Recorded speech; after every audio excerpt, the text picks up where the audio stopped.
So with so many investment terms out there, it could sound really confusing. Welcome to our series, Learn the Lingo. We'll make you sound a lot smarter when you're drinking your coffee at work.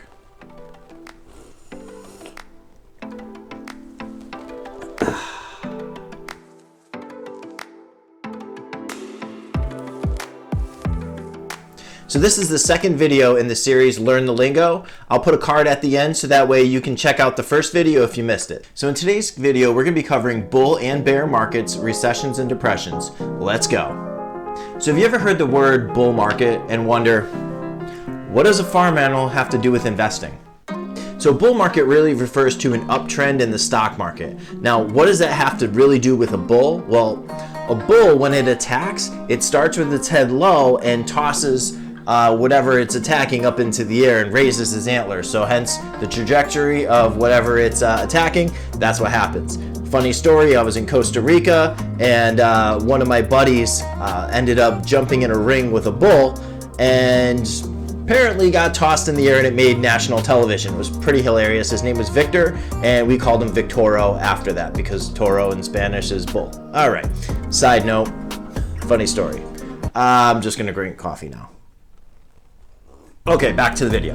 So a bull market really refers to an uptrend in the market that's greater than 20% following a pattern of 2 consecutive downturns in the market.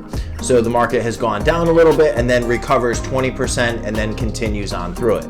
So during a bull market, investors feel really confident that the market prices are going to continue to rise.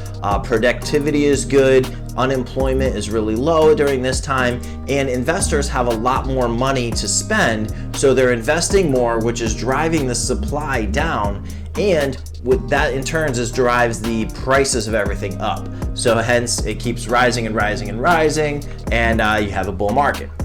So what goes up must come down. The opposite of a bull market is a bear market. Now the bear market gets its name because of how a bear attacks. So bears come from the top and then come straight down at you, and they come down and pushes everything down to the ground. So that's how the stock market trends. It goes from high and starts to drop low. During a bear market, investors have lower expectations and the market starts to slide and drop. The prices of everything go up, there's higher supply, people are investing less money, so therefore the prices start to lower and lower and lower. Now it's considered a bear market when it drops about 20% off the high and starts to regress down. So to recap, bull market goes up, bear market goes down. So the next 2 terms we're covering cover the general economic activity of an area. So we're talking about recession and a depression.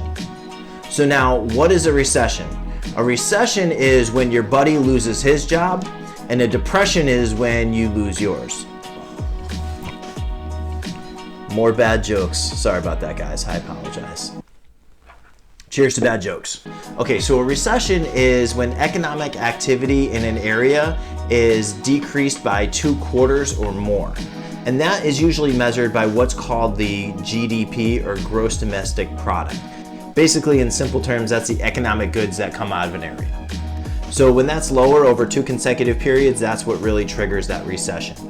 Coupled with a recession, you're really gonna see high unemployment and you're gonna start to see inflation decrease and go down. It's gonna be pretty low. And recessions last a few months or longer. So a depression is really an elongated recession. So when a recession lasts longer than 3 years, that constitutes a depression. So typically during a depression, you're gonna see gross domestic product down 10% annually.